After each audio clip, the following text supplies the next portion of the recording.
Sejam muito bem-vindos.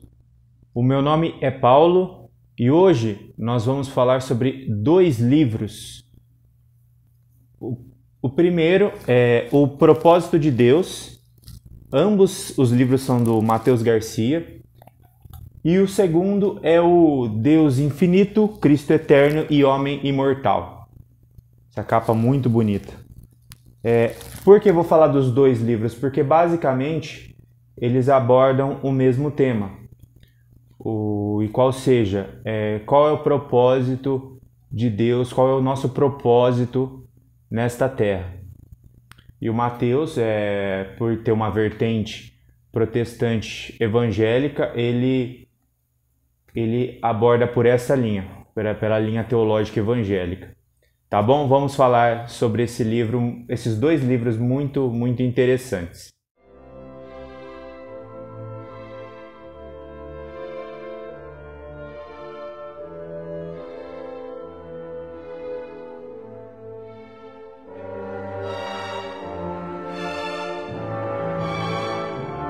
A primeira coisa e o tema central dos dois livros é a questão da imortalidade da alma. Nós fomos criados do nada por Deus, mas nós, em certo sentido, a alma nunca vai morrer. Então, depois essa vida terrena passageira, nós teremos finalmente um encontro com o Criador, que irá nos julgar e, enfim, teremos um destino eterno, né, no caso. Então nossa alma, em certo sentido, nunca vai morrer, permaneceremos. Por isso a alma humana é uma alma imortal, né? Deus é infinito, Deus sempre existiu, Deus é, por assim dizer, eterno, melhor dizendo, ele sempre existiu. Nós falamos de começo sempre na nossa perspectiva, na perspectiva Cronos. Mas Deus é infinito, Deus é eterno, ele não está nessa... Não faz sentido falar em começo de Deus, porque só faz sentido quando se está no Cronos e Deus está em outra faixa de tempo, né, por assim dizer. Então, a primeira coisa que a gente tem em vista é essa. Então, qual seria o nosso propósito dentro dessa faixa de tempo que a gente está, que é a faixa de tempo terrena, para depois ir para o nosso destino eterno? A primeira grande questão é o nosso propósito. Nós fomos criados inicialmente para louvor, para a honra e glória de Deus. É para isso que nós fomos criados, e por esse motivo o ser humano tem um impulso de adoração. Se nós não viramos esse impulso de adoração para Deus, para o eterno e imutável Deus, nós viramos para outras coisas, para ídolos, para entidades demoníacas, para nós mesmos, para dinheiro, para status, para poder. Aí nós acabamos adorando coisas terrenas ou entidades espirituais escusas, por assim dizer, né? Então, essa é a primeira coisa que a gente tem que ter em mente. Nós temos um impulso natural de adoração porque nós fomos criados para isso. E esse impulso natural de adoração, em certo sentido, quando voltado para o Deus eterno, é um impulso que nos traz a salvação. Porque voltado para o Deus eterno, nós reconhecemos que Jesus Cristo é o Filho de Deus, Jesus Cristo é o Messias, e ele pagou os nossos pecados na cruz. Então, recebendo a Cristo, recebendo esse sacrifício, nós naturalmente somos salvos, porque ele nos deu isso de graça. Sendo salvos, ok, isso é uma coisa. Então nós já escolhemos, por assim dizer, o nosso destino. Sendo salvos, nós escolhemos o destino de reinar com Cristo depois desta vida. Essa vida, então, seria talvez uma das questões principais é a busca pela salvação da nossa alma, a busca pela redenção. Porque se o pecado original manchou tudo, a maioria das pessoas fica numa busca frenética por saciação desses pecados, saciação dos desejos, mas as pessoas que se voltam para o Deus eterno, para o Deus verdadeiro, eles veem que o objetivo desta vida, desta existência, é procurar salvação. E procurar salvação em Cristo. Então, esse é o objetivo central. Posto isto, como a salvação vem de graça, a gente pode adquirir a salvação e, enfim, por assim dizer, ser o fim da linha para muitas pessoas. Como a salvação vem de graça, então não teria mais muito o que se fazer, a não ser manter uma relação próxima com Deus, né? Toda essa questão, né, da imortalidade da alma, Mateus explica muito bem nesses 2 livros. Só que depois que aceitamos, que recebemos a Cristo como Salvador, que decidimos por receber essa graça de Cristo, porque isso vem de graça, aí que está a nossa busca pelo propósito, pelo nosso propósito de vida. Porque Cristo nos criou com um propósito nessa terra. Ele não nos criou simplesmente à toa, né? Todos têm um propósito de vida. E a primeira coisa que devemos observar é, na verdade, a nossa mudança de caráter, de hábitos, de moral. Porque quando recebemos a Cristo como Salvador, uma das primeiras coisas que Ele faz em nossas vidas é uma mudança no coração. Uma mudança nos comportamentos, nos hábitos, naquilo que a gente estava acostumado a fazer, a ter como normal na nossa vida, passa a não ser normal, passa a não ser mais algo habitual. Porque ele nos livra da escravidão do pecado.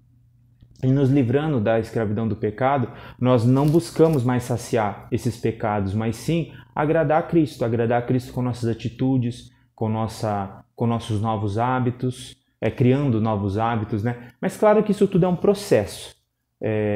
A meta sempre é Cristo, a meta é copiar a Cristo, copiar os hábitos de Cristo, a moral de Cristo, mas como Cristo é perfeito, e nós que somos imperfeitos, nós nunca chegaremos ao perfeito. Nunca chegaremos completamente ao perfeito. Então, o mais importante é nós caminharmos para ficar cada vez mais próximos de Cristo. O importante é caminhar com sinceridade. Caminhar e buscar com sinceridade essa mudança de vida, porque é algo diário.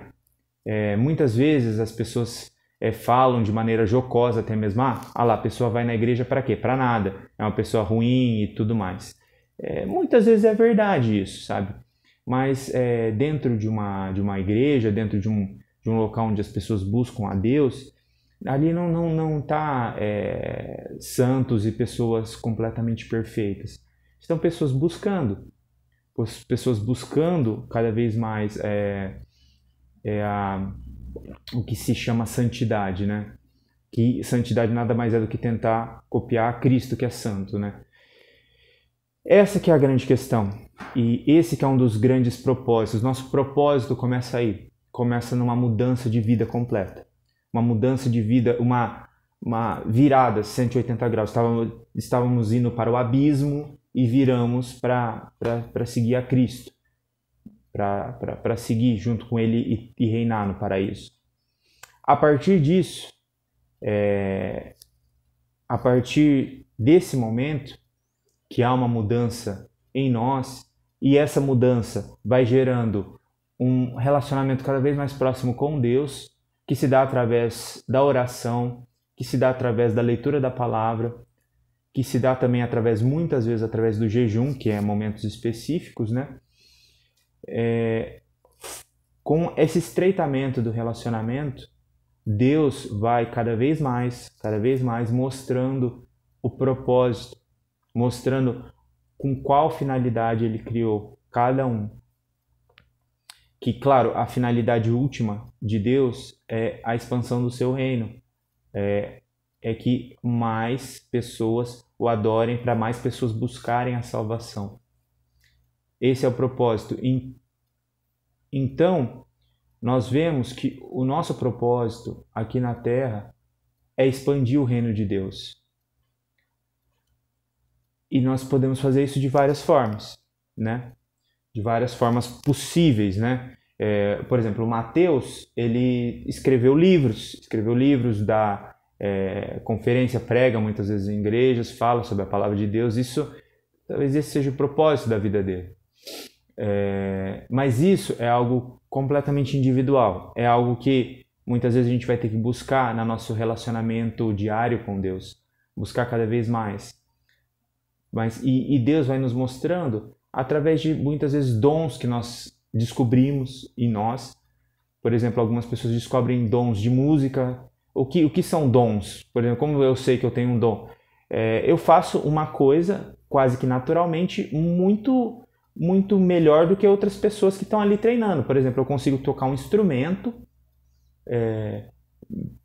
apenas olhando ou treinando muito pouco, e outras pessoas não têm muita dificuldade, normalmente têm muita dificuldade. Isso é um dom.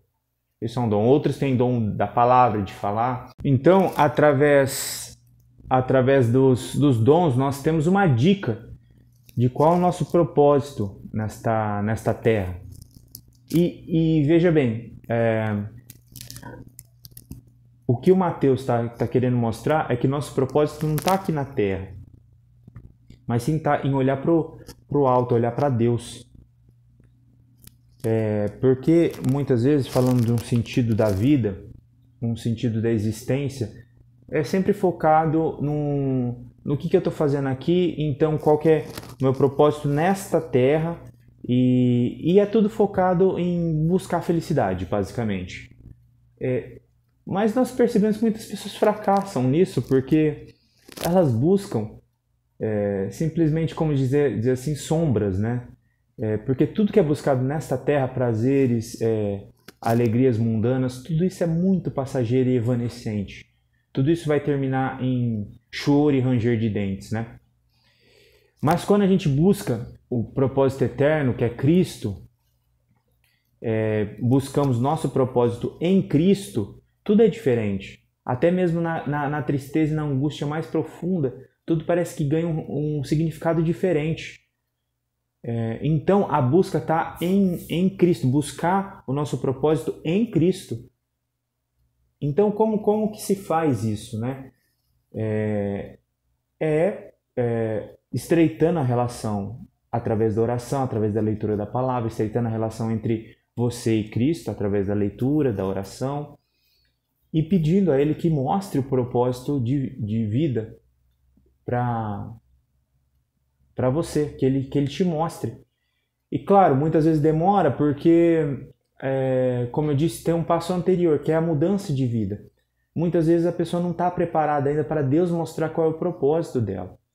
E o propósito muitas vezes vai muito além de ministério da igreja, né? É uma transformação de alma que faz a pessoa se guiar através do Espírito, se guiar para as coisas do reino de Deus, que vai muito além de ministério da igreja, né? Muitas vezes as pessoas estão focadas muito nisso, mas às vezes não é isso. Não é esse o propósito, né? Às vezes o propósito de vida seja ganhar almas conversando casualmente no seu trabalho, com amigos, ganhar 3, 4 almas. Talvez esse seja seu propósito. E amém. Esse é um propósito muito nobre. Muitas vezes isso Deus vai tirando muito da gente, né? Essa vaidade de querer, eu quero fazer grandes coisas. Às vezes é muito mais para se mostrar, para mostrar como você é bom, ou coisa do tipo, sabe? Isso também é muito feio, sabe? Deus tem que tirar esse tipo de vaidade das pessoas, né? E no fim das contas, a gente percebe que o grande propósito humano, se voltado para o eterno, é para a expansão do reino de Deus nesta terra e para a busca da salvação do máximo de almas possível. E para isso há vários meios e várias maneiras e várias coisas a se fazer, né? E isso, quando nós nos voltamos para o eterno, nos voltamos para o infinito de Deus, isso é algo que ganha um ressignificado toda a vida, sabe? Porque longe disso, a vida é completamente vazia. Pode ser muito legal sair para, digamos assim, como as pessoas fazem, para farra, tudo mais, mas é legal por uma noite, é legal por aquele momento. E na manhã seguinte? O quão vazio nós não nos sentimos, o quão sem propósito e significado nos torna a nossa vida. Porque sem Deus realmente as coisas não fazem sentido. Tudo vem do acaso, tudo é a gente vai morrer e não vai ter mais nada, então não tem muito propósito, né? Mas se nós temos a Deus, a Cristo, sim, nós temos um propósito, que é o que é Deus, propósito eterno. Tudo se ressignifica na nossa vida. Mas eu queria deixar essa dica de leitura. O Mateus Garcia, são 2 livros fantásticos. Eu li cada um em um dia porque o livro falou muito comigo. Era algo que eu estava conversando muito com Deus e